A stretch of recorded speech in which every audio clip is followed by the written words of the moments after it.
Hello. ഇന്ന് ഞാൻ മോഹൻലാലിൻ്റെ മകളുടെ മൂവി തുടക്കം കാണാൻ പോയിരുന്നു. ഇന്നാണ് റിലീസ്. ഇന്ന് തന്നെ കണ്ടു. Just because my husband is a die hard Mohanlal fan. അങ്ങനെ ആയതുകൊണ്ട് എനിക്ക് കാണുമ്പോൾ വലിയ നിർബന്ധമൊന്നും ഉണ്ടായിരുന്നില്ല. അപ്പോൾ ഈ ഒരു റീസൺ കൊണ്ട് ഞങ്ങളത് പോയി കണ്ടു. അപ്പോൾ അങ്ങനെ പോയി കണ്ടപ്പോൾ എന്താ പറയുക, ഒരു അടിപൊളി മൂവി. നമുക്ക് പൈസ വസൂൽ എന്നൊക്കെ പറയില്ലേ, അങ്ങനത്തെ ഒരു മൂവിയാണ് തുടക്കം. മൂവിനെ പറ്റി പറയുകയാണെങ്കിൽ സ്ക്രിപ്റ്റ് ഇന്നത്തെ കാലഘട്ടത്തിനനുസരിച്ച സ്ക്രിപ്റ്റാണ്. ആ സ്ക്രിപ്റ്റ് അല്ലെങ്കിൽ ആ സ്റ്റോറി കണ്ടു കഴിയുമ്പോൾ നമ്മൾ തിങ്ക് ചെയ്യും. ഇപ്പോൾ ബ്ലാസ്റ്റ് എന്നുള്ള മൂവി കണ്ടു കഴിഞ്ഞിട്ട് നമുക്ക് അല്ലെങ്കിൽ കുറച്ച് പേർക്കെങ്കിലും മാർഷൽ ആർട്സോ അല്ലെങ്കിൽ എന്തെങ്കിലും ഒരു protection kind of art form പഠിക്കണം എന്ന് തോന്നിയിട്ടുണ്ടാവും. അപ്പോൾ ഇതിലും അങ്ങനൊരു ആർട്ട് ഫോമിനെ പറ്റിയിട്ടുണ്ട്. അപ്പോൾ നമുക്ക് ആസ് എ ഗേൾ അല്ലെങ്കിൽ as A woman I felt like അത് പഠിച്ചിരിക്കണം, അത് ഭയങ്കര മാൻഡേറ്ററി ആണ് എന്ന് തോന്നിപ്പോകുന്ന ഒരു തോട്ട് പ്രോസസ്സ് വർക്ക് ചെയ്യണ ഒരു മൂവിയാണ്. അത് ഫസ്റ്റ് തിങ്. സ്റ്റോറി അടിപൊളിയാണ്, എടുത്തിരിക്കുന്ന രീതി അടിപൊളിയാണ്. ലാഗ് നമുക്ക് കണ്ടു കഴിഞ്ഞ് കഴിഞ്ഞാൽ എവിടെയോ ലാഗ് ഉണ്ട്, ഫസ്റ്റ് ഹാഫിലാണ്, പക്ഷെ എവിടെയോ ഉണ്ട്. ബട്ട് ഫുൾ മൂവി കണ്ടു കഴിഞ്ഞ് കഴിഞ്ഞാൽ നമുക്ക് എവിടെയാ ലാഗ് എന്ന് നമുക്ക് എടുത്തു പറയാനൊന്നും പറ്റില്ല. അത്രേ ഉള്ളൂ.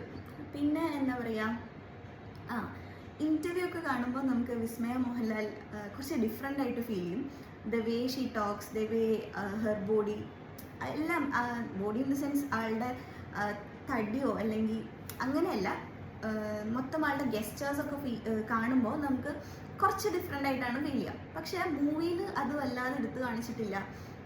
എവിടെയൊക്കെയോ ഉണ്ട് ആളുടെ തന്നെ മീൻസ് മൊത്തം ബിഹേവിയറൊക്കെ ഉണ്ട്. ബട്ട് നമുക്ക് ആ ഇൻ്റർവ്യൂ കാണുമ്പോൾ ഉള്ളത്തെ ഫീലൊന്നും മൂവി കാണുമ്പോൾ കിട്ടില്ല. അടിപൊളിയായിട്ട് തന്നെ ചെയ്തിട്ടുണ്ട്. പിന്നെ ആളുടെ എന്താ പറയുക, ആൾ പഠിച്ചിട്ടുള്ള മാർഷൽ ആർട്സൊക്കെ അതിൻ്റെ കുറേ സൈഡ്സ് സ്വന്തമായിട്ടാണല്ലോ ചെയ്യുന്നത്. അപ്പോൾ അതിൻ്റെ ഒരു പെർഫെക്ഷൻ നമുക്ക് ഫീൽ ചെയ്യാൻ പറ്റും. പിന്നെ മോഹൻലാൽ 2-3 സീനിലാണ് ആൾ വരുന്നത്. ഒരു മകൾക്ക് വേണ്ടിയിട്ട് ഒരു അച്ഛൻ എന്തൊക്കെ ചെയ്യാൻ പറ്റുമോ അതൊക്കെ ആൾ ചെയ്തിട്ടുണ്ട്. എന്തായാലും ഔട്ട് ഓഫ് ദ മൂവി ആൾ എത്ര ചെയ്തിട്ടുണ്ടാവും നമുക്ക് ഊഹിക്കാൻ പോലും പറ്റില്ല. ഇൻസൈഡ് ദ മൂവി ഓൾസോ 3 സീനിലാണ് ആൾ വന്നിട്ടുള്ളത്, അല്ലെങ്കിൽ 2 സീനിലാണ് ആൾ വന്നിട്ടുള്ളത്. പക്ഷെ ആ 2 സീൻ കൊണ്ട് തന്നെ എൻ്റെ മകൾ എന്നുള്ള സാധനം അവിടെ എസ്റ്റാബ്ലിഷ്ഡ് ആണ്. വിതിൻ ദ ഡയലോഗ്സ് ആണെങ്കിലും ആക്ഷൻ ആണെങ്കിലും എല്ലാം. അപ്പോൾ it is A perfect movie for watching. പിന്നെ എടുത്തു പറയാനുള്ളത് ആൻ്റണി പെരുമ്പാവൂരിൻ്റെ മകനെ പറ്റിയിട്ടാണ്. ഒരു വില്ലനായിട്ട് വന്നിട്ട് ഇങ്ങനെയും ആക്ട് ചെയ്യാൻ പറ്റുന്ന എന്നുവെച്ചാൽ ഒരു പുതിയ ആളാണല്ലോ, ആൾ അടിപൊളിയായിട്ട് പെർഫോം ചെയ്തു. No words to say. അപ്പോൾ എല്ലാം കൊണ്ടും എല്ലാവർക്കും പോയി കാണാവുന്ന ഒരു മൂവിയാണ്.